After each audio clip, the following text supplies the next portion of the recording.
فرمایا کہ باپ کا حق بیٹے پر 3 ہے، یعنی بیٹے کے اوپر باپ جو حق رکھتا ہے وہ 3 حق رکھتا ہے۔ اس میں سے سب سے پہلی چیز جو ہے ان یحسن اسما، یعنی اس کا بہترین نام رکھے اور اچھا سے اچھا نام انتخاب کرے۔ اس کے بعد علماء فرماتے ہیں کہ نام کا اثر ہوتا ہے انسان کے اوپر۔ اگر انسان کا حسین نام ہے تو اس کے اوپر حسین کی خصوصیتیں اور صفتیں جو امام حسین میں پائی جاتی ہیں وہ اس بچے میں آ جاتی ہیں۔ اگر بیٹی کا نام فاطمہ رکھ دیا ہے تو فاطمہ کی خصوصیتیں اس کے اندر آنی چاہیے۔ اگر بیٹے کا نام کاظم رکھ دیا ہے تو اسے ایسا ہونا چاہیے کہ جسے غصہ کم آئے۔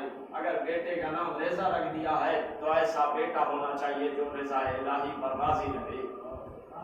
تو یہ ایک حق ہے والد کا جو بیٹے کے اوپر ہے کہ بیٹے کے اوپر یہ حق رہا کہ اس کا نام اچھا رکھا جائے۔ وَأَن يُعَلِّمَ كِتَابَ اللَّهِ، اور اللہ کے کتاب کی تعلیم دے۔ باپ کا دوسرا فریضہ یہ ہے کہ اپنے بیٹے کو اللہ کی کتاب کی تعلیم دے، یعنی قرآن مجید سکھائے۔ اور باپ کے اوپر تیسرا حق یہ ہے کہ اسے ادب اسلامی سکھائے، اسلام کا ادب سکھائے۔ تو یہ بتاؤ کہ جب علی کے گھر میں کوئی بیٹا پیدا ہوگا تو کیا علی رسول کی بات کو نہ مانیں گے؟ کیا رسول کی بات پر امام علی عمل نہ کریں گے کہ ان یحسن اسما، اس کا بہترین نام رکھے؟ کل میں نے ایک کلپ دیکھی، علامہ طاہر القادری صاحب، ڈاکٹر طاہر القادری، اور اس کے بعد اب شاید وہ کچھ دن میں مفتی طاہر القادری صاحب بن جائے۔ ماشاءاللہ بڑی خدمت کر رہے ہیں وہ پاکستان سے اسلام کی، ہزاروں جلد کتابیں لکھ ڈالی، لیکن ان کی اس کلپ کو دیکھ کے بڑا عجیب سا احساس ہوا مجھے۔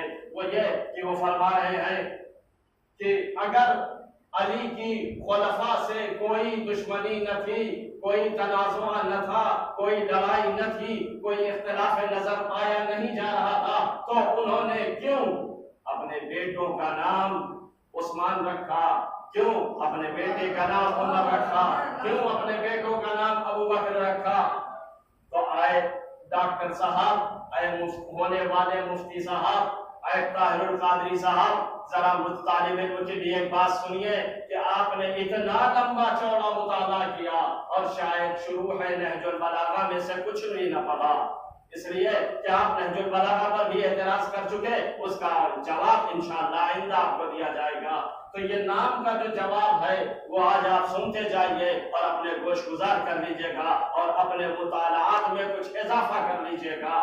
تاریخ نے یہ لکھا ہے کہ امام علی کے ایک بہت نزدیکی دوست تھے جن کا نام تھا عثمان ابن حنیف، جنہیں عثمان ابن حنیف بھی ہمارے یہاں پڑھا جاتا ہے۔ امام علی ان کو بہت یاد کیا کرتے تھے، جس کی بنیاد پر امام علی نے اپنے بیٹے کا نام رکھا عثمان۔ اپنی خوش فہمی میں نہ رہیے گا کہ امام علی نے خلفاء کے نام پہ جو ہے وہ نام رکھ دیا ہے عثمان۔ اس کا جواب آپ کے خلیفہ پنجم جو ہیں، شام کا جو حاکم ہے، حاکم شام اپنے خط میں اس کا جواب لکھتا ہے جب اسے خبر ملی کہ امام علی نے اپنے بیٹوں کا نام کبھی عمر رکھا، کبھی عثمان رکھا، کبھی ابو بکر رکھا، تو جواب میں لکھتا ہے، معاویہ نے جواب میں لکھا کہ اے علی، میں جانتا ہوں تمہاری اس سیاست کو تم نے اس لیے اپنے بیٹوں کا نام خلفاء کے نام پر رکھا کہ جب بھی رحمت کی دعا کرو تو تمہارے بیٹے مراد ہو، جب بھی لعنت بھیجو تو خلفاء مراد ہو۔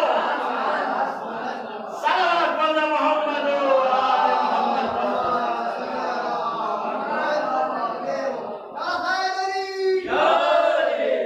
تو یہ ہے اصل فلسفہ کہ جب میں دعا کروں تو مراد میرے بیٹے ہوں اور جب میں لعنت بھیجوں تو مراد خلفاء ہوں۔ اور ڈاکٹر صاحب، آپ سے التماس ہے، آپ سے گزارش ہے کہ اپنے مطالعات میں شرح ابن حدید معتزلی کو نظر انداز نہ کیا کریے۔